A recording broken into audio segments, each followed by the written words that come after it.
So board, so ngayon mag-i-spray tayo ng primer. Okay boards, so ito yung mga inispatan natin na may mga diferensya pa.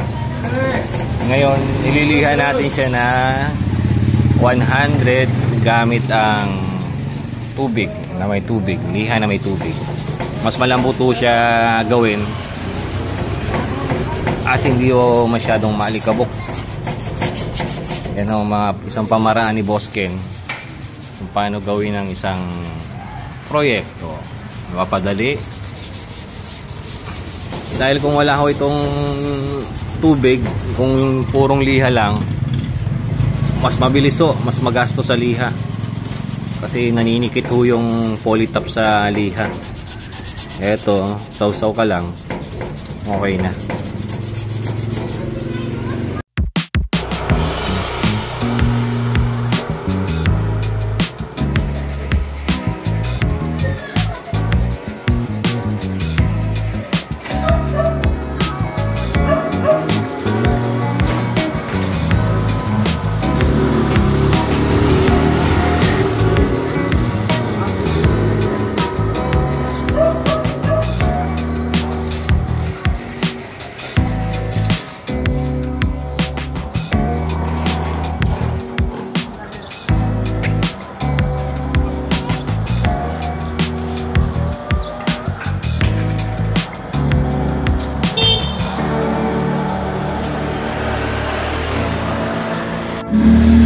Ito po ay epoxy primer.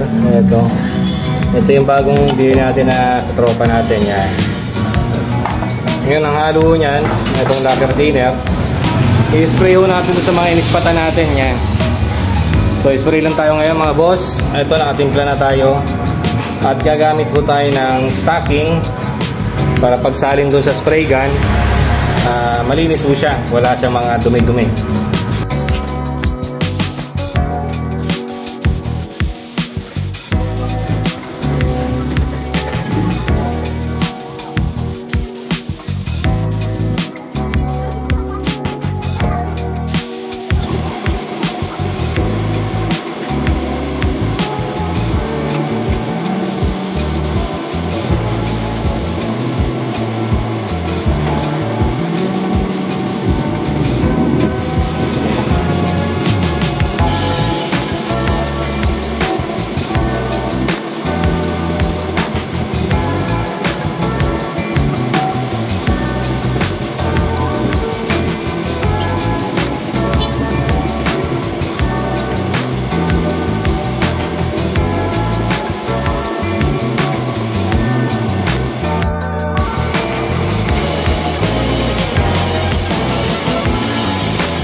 Yeah boy!